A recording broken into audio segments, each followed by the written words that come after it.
Hey YouTube, this is Steve from Average Joe's Fantasy Football, and we've got your Week 12 start and sit video for the wide receiver position.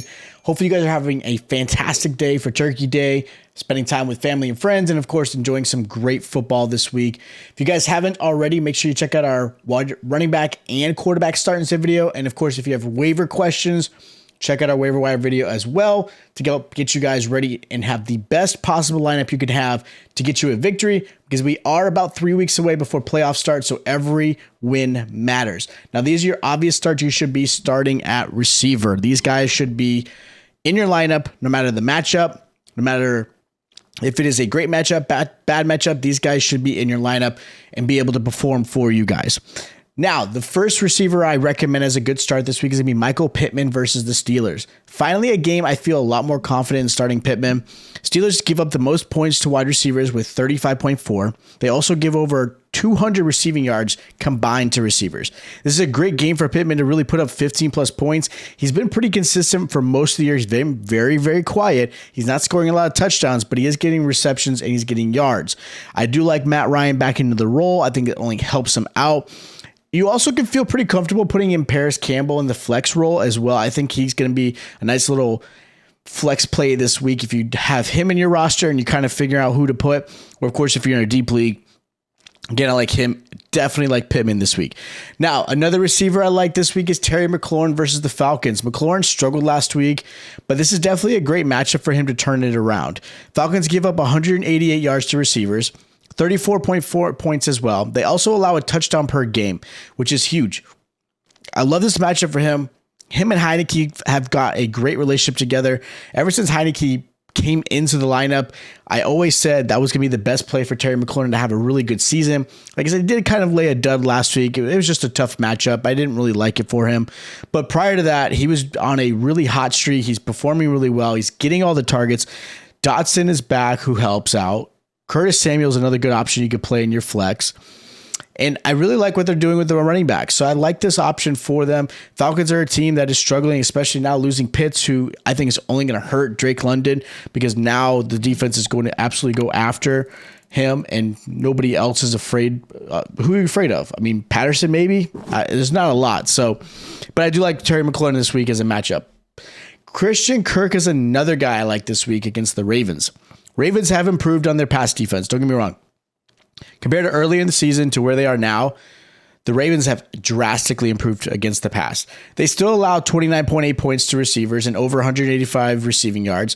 I like this matchup for Kirk, who, yeah, he's put up some stinkers, but he's also had some really good games. He's had games where he's getting over 100 yards, getting a touchdown, and you're like, man, every time, it's like one of those things like most people think about in fantasy. You play a guy, he doesn't perform well. You put him on your bench, and he's putting up 20 plus points.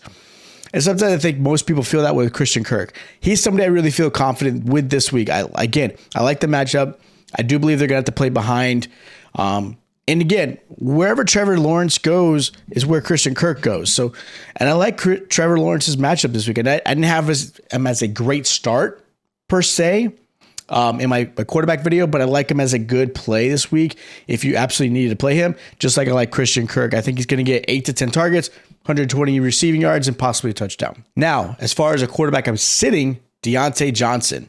I had him sit last week. Definitely a tough matchup going against the Colts.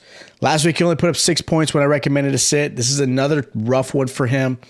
Now, with this Colts matchup, they hold receivers to 20.1 points combined and under 120 receiving yards. Colts have allowed only 6 touchdowns this whole season to receivers as well.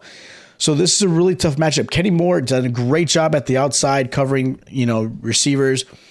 And realistically, until I see more out of Pickett, Deontay's just, if you look at his stat line, he's getting plenty of targets, but he's getting passes that are 5 to maybe 10 yards down the field.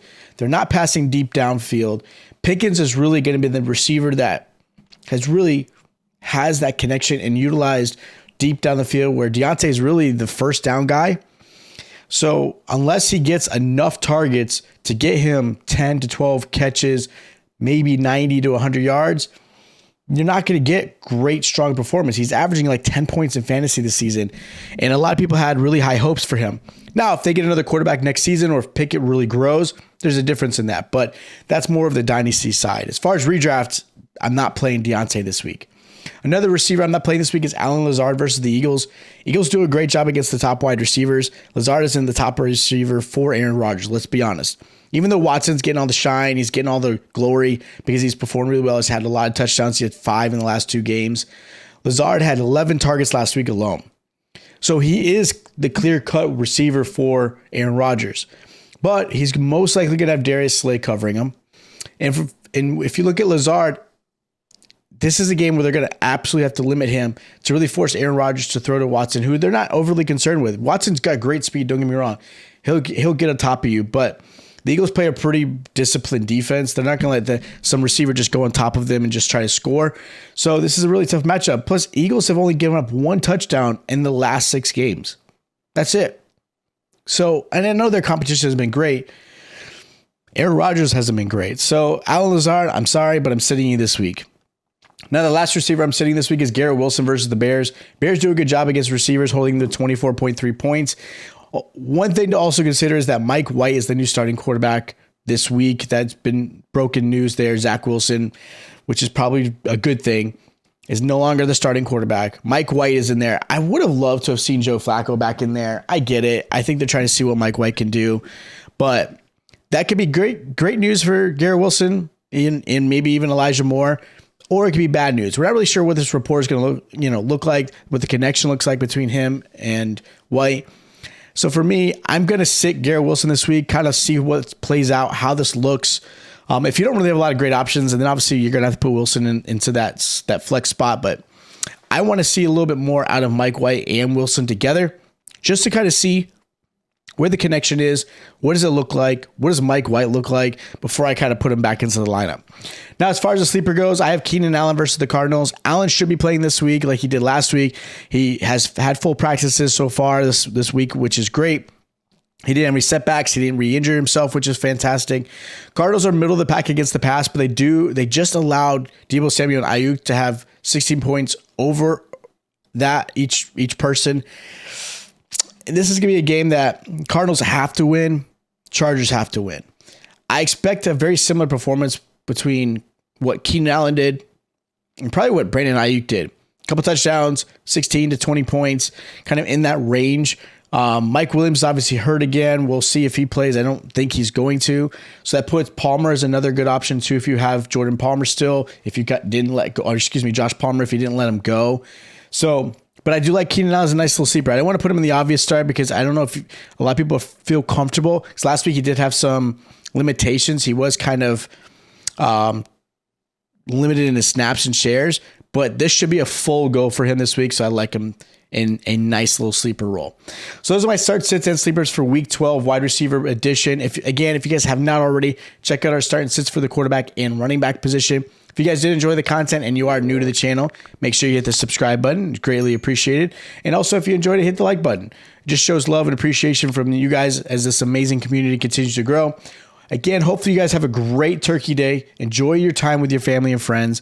Make sure you check out our start and sit videos. If you have questions, hit us up in the comments down below, and I'll check you guys out next time.